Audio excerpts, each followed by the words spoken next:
اعوذ باللہ من الشیطان الرجیم بسم اللہ الرحمن الرحیم نحمدہ ونصلی علی رسولہ الکریم رب اشرح لی صدری ویسر لی امری واحلل عقدۃ من لسانی یفقہوا قولی۔ وَإِذَا اور جب تم طلاق دو نساء عورتیں فبلغنا پھر وہ پوری کر لیں اجلہن اپنی مدت عدت فلا تو نہ تعضلوہن روکو انہیں ان کے ینکحنا وہ نکاح کریں ازواجہن خاوند اپنے اذا جب تراضوا وہ باہم رضامند ہو چکے بینہم آپس میں بالمعروف دستور کے مطابق ذالک یہ یوعظ نصیحت کی جاتی ہے بھی اس سے من جو کانا ہو منکم تم میں سے یومنو ایمان رکھتا باللہ اللہ پر اور یوم الآخر یوم قیامت پر ذالکم یہی ازکا زیادہ ستھرا لکم تمہارے لیے واطہر اور زیادہ پاکیزہ واللہ اور اللہ یعلم جانتا ہے وانتم اور تم لا تعلمون نہیں جانتے ہو۔ ترجمہ اور جب طلاق دی تم نے عورتوں کو پھر پورا کر چکی اپنی عدت کو تو اب نہ روکو ان کو اس سے کہ نکاح کر لیں اپنے انہی خاوندوں سے جب کہ راضی ہو جائیں آپس میں موافق کے دستور کے۔ یہ نصیحت اس کو کی جاتی ہے جو کہ تم میں سے ایمان رکھتا ہے اللہ پر اور قیامت کے دن پر، اس میں تمہارے واسطے بڑی ستھرائی اور بہت پاکیزگی اور اللہ جانتا ہے تم نہیں جانتے ہو۔ حکم نمبر 28 عورتوں کو معلق رکھنے کی ممانعت اور جب تم نے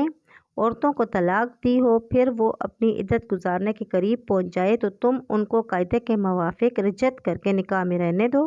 یا قاعدے کے موافق اس کو رہائی دو اور ان کو تکلیف پہنچانے کی غرض سے مت روکو اس ارادے سے کہ ان پر ظلم کیا جائے، اور جو شخص ایسا برتاؤ کرے گا تو وہ اپنا ہی نقصان کرے گا۔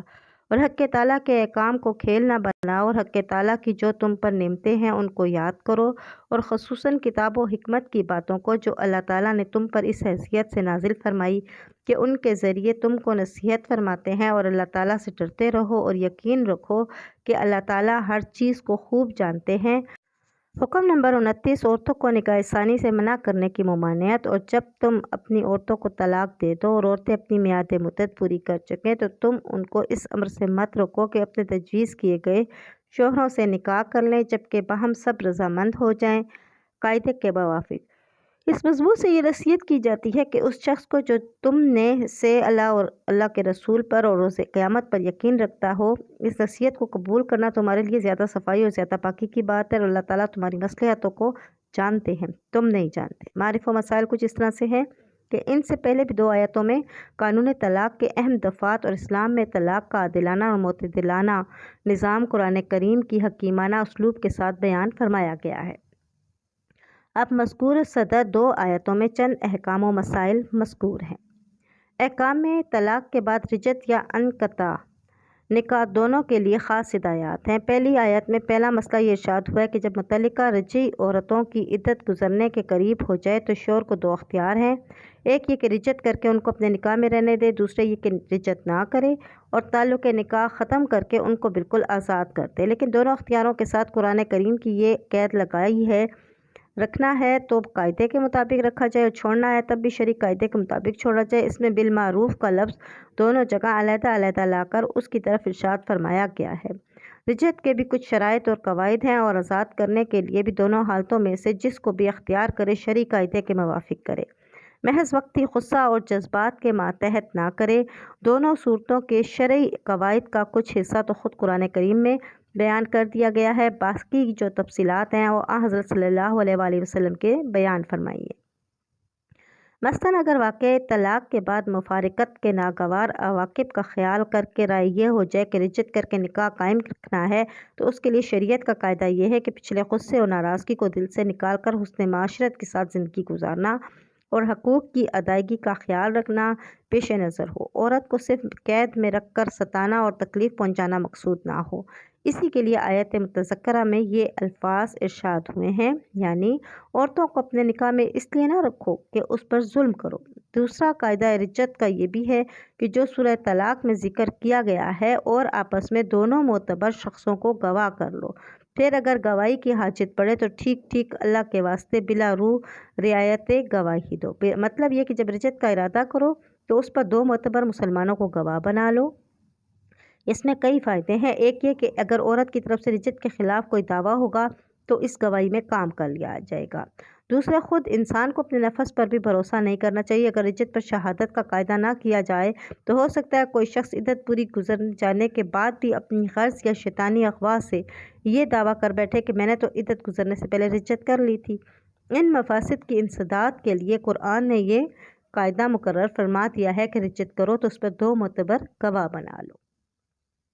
معاملے کا دوسرا رخ یہ ہے کہ عدت کی مہلت اور غور و فکر کا وقت ملنے کے باوجود دلوں کا انقباض اور ناراضگی ختم نہیں ہوئی اور قطع تعلق بھی برقرار رکھنا ہے تو اس صورت میں بہت اندیشہ ہوتا ہے کہ دشمنی اور انتقامی جذبے بھڑک اٹھے، جس کا اثر 2 شخصوں کے متعدی ہو کر 2 خاندانوں تک پہنچ جائے اور طرفین کی دنیا اور آخرت کے لیے خطرہ بن سکے۔ اسی کے انسداد کے طور پر مختصر طور پر یہ ارشاد کیا گیا، یعنی چھوڑنا اور قطع کرنا ہی ہے تو بھی قاعدے کے موافق کریں۔ اس قاعدے کی کچھ تفصیل خود قرآن کریم میں مذکور ہیں، باقی تفصیلات رسول اللہ صلی اللہ علیہ وآلہ وسلم کے قولی اور عملی بیان سے ثابت ہیں۔ مثلاً اس سے پہلی آیت میں ارشاد فرمایا، یعنی بلا کسی عذر شرعی کے ایسا نہ کرو کہ عورت سے طلاق کے معاوضے میں اپنا دیا ہوا سامان یا مہر واپس لے لو یا کچھ اور معاوضہ طلب کرو۔ اور اس کے بعد کی ایک آیت میں ارشاد ہے کہ سب طلاق دی ہوئی عورتوں کے لیے کچھ فائدہ پہنچانا قاعدے کے موافق مقرر ہوا ہے۔ اس پر جو اللہ سے ڈرتے ہیں فائدہ پہنچانے کی تفسیر اور رخصت کے وقت متعلقہ عورت کو کچھ تحفہ، نقد یا کم از کم ایک جوڑا کپڑے کا دینا ہے، اس میں طلاق دینے والے شوہر پر متعلقہ بیوی کے کچھ حقوق واجب و لازم کر کے اور کچھ بطور احسان و سلوک کے عائد کر دیے گئے ہیں جو بلند اخلاق، حسن معاشرت کی پاکیزہ تعلیم اور جس میں اس طرف ہدایت ہے کہ جس طرح نکاح کا ایک معاملہ اور باہمی معاہدہ تھا اسی طرح طلاق بھی ایک معاملے کو ختم کرنا ہے۔ اس فسخ معاملے کو دشمنی اور جنگ و جدل کا سامان بنانے کی کوئی وجہ نہیں۔ معاملے کا انقطاع بھی خوبصورتی اور حسن سلوک کے ساتھ ہونا چاہیے۔ طلاق کے بعد بھی متعلقہ بیوی کو فائدہ پہنچایا جائے۔ اس فائدے کی تفصیل یہ ہے کہ ایام عدت میں اس کو اپنے گھر میں رہنے دے، اس کا پورا خرچہ برداشت کرے، اگر مہر ابھی تک نہیں دیا ہے اور خلوت ہو چکی ہے تو پورا مہر ادا کرے، خلوت سے پہلے ہی طلاق کا واقعہ پیش آیا ہے تو آدھا مہر خوش دلی کے ساتھ ادا کرے۔ یہ تو سب حقوق واجبہ ہیں جو طلاق دینے والے کو لازمی طور پر ادا کرنے ہیں، اور مستحب اور افضل یہ بھی ہے کہ متعلقہ بیوی کو رخصت کرنے کے وقت کچھ نقد یا کم از کم ایک جوڑا دے کر رخصت کیا جائے۔ سبحان اللہ، کیا پاکیزہ تعلیم ہے کہ جو چیزیں عرفاً جنگ و جدال اور لڑائی جھگڑے کے اسباب اور خاندانوں کی تباہی تک پہنچنے والی ہیں، انہی کو باہمی محبت و مسرت میں تبدیل کر دیا گیا ہے۔ ان سب احکام کے بعد ارشاد فرمایا، یعنی جو شخص ان حدود خداوندی کے خلاف کرے گا وہ اپنا ہی نقصان کرے گا۔ آخرت میں تو ظاہر ہے کہ وہاں ہر ظلم و جور کا انتقام بارگاہ الہی خداوندی میں لیا جائے گا، اور جب تک مظلوم کا بدلہ ظالم سے نہ لیا جائے گا آگے نہ بڑھا جائے گا۔ اور دنیا میں بھی اگر بصیرت و تجربے کے ساتھ غور کیا جائے تو نظر آئے گا کہ کوئی ظالم بظاہر تو مظلوم پر ظلم کر کے اپنا دل ٹھنڈا کر لیتا ہے، مگر اس کے نتائج بد اس دنیا میں بھی اس کو اکثر ذلیل و خوار کرتے ہیں، اور وہ سمجھے یا نہ سمجھے اکثر ایسی آفتوں میں مبتلا ہوتا ہے کہ ظلم کا نتیجہ اس کو دنیا میں بھی کچھ نہ کچھ چکھنا پڑتا ہے۔ اسی کو شیخ سعدی علیہ السلام رحمۃ اللہ علیہ نے بھی اپنے ایک شعر میں فرمایا ہے کہ پنداش ستم گر کے جفا بر مکرد برگردن وے بھی ماند او برما بگذشت۔ قرآن کریم کے اسلوب حکیم اور خاص انداز بیان ہے کہ وہ قانون کو دنیا کے قوانین تزاریت کی طرح بیان نہیں کرتا، بلکہ مربیانہ انداز میں قانون کا بیان، اس کی حکمت و مصلحت کی وضاحت، اس کے خلاف کرنے میں انسان کے مسرت اور نقصان کو ایسا سلسلہ بیان کرتا ہے جس کو دیکھ کر کوئی انسان یا جو انسانیت کے جامے سے باہر نہ ہو ان جرائم پر اقدام کر ہی نہیں سکتا۔ ہر قانون کے پیچھے خدا کا خوف اور آخرت کا حساب دلایا جاتا ہے۔ نکاح اور طلاق کو کھیل نہ بناؤ۔ دوسرا مسئلہ اس آیت میں یہ ارشاد فرمایا گیا ہے کہ اللہ تعالیٰ کی آیات کو کھیل نہ بناؤ۔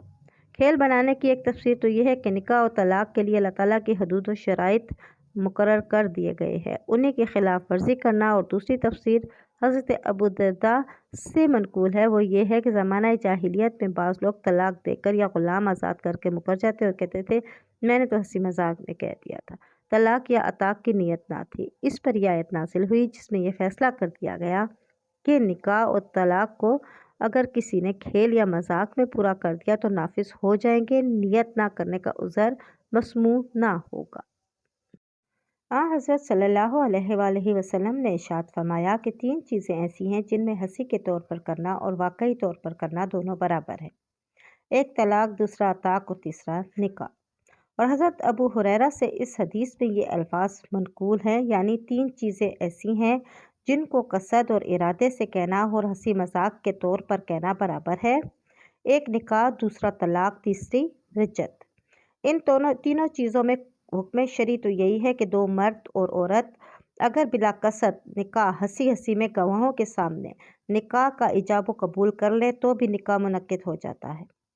اسی طرح اگر بلا قصد ہنسی ہنسی میں صریح طور پر طلاق دے دے تو طلاق ہو جاتی ہے،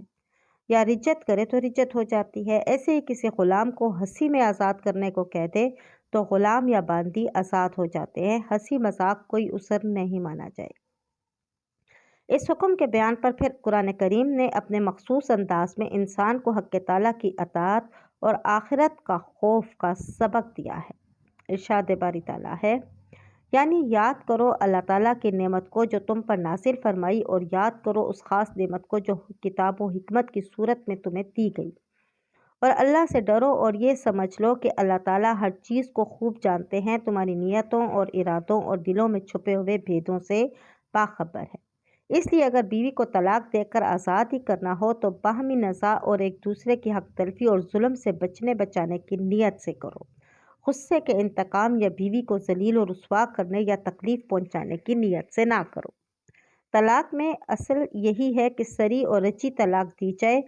تیسرا مسئلہ جس کی طرف اس آیت میں اشارہ کیا گیا ہے کہ شریعت و سنت کی نظر میں اصل یہی ہے کہ کوئی آدمی اگر طلاق دینے پر مجبور ہی ہو جائے تو صاف و صریح الفاظ میں ایک طلاق رچی دے دے تاکہ عدت تک رجعت کا حق باقی رہے۔ ایسے الفاظ نہ بولے جس سے فوری طور پر تعلق زوجیت منقطع ہو جائے، جس کو طلاق بائن کہتے ہیں، اور نہ ہی 3 طلاق تک پہنچے جس کے بعد آپس میں نکاح جدید بھی حرام ہو جائے گا۔ یہ اشارہ لفظ طلقتم النساء کو مطلق بلا قید کے ذکر کرنے سے حاصل ہوا، کیونکہ جو حکم اس آیت میں بتلایا ہے وہ اگرچہ صرف طلاق رجعی 1-2 تک کے لیے ہے، طلاق بائن یا 3 طلاق کا یہ حکم نہیں، مگر قرآن کریم نے کوئی قید اس کی ذکر نہ فرما کر اس طرف اشارہ کر دیا کہ اصل طلاق مشروع رجعی طلاق ہی ہے، دوسری صورتیں کراہت یا ناپسندیدگی سے خالی نہیں۔ صدق اللہ العلی العظیم۔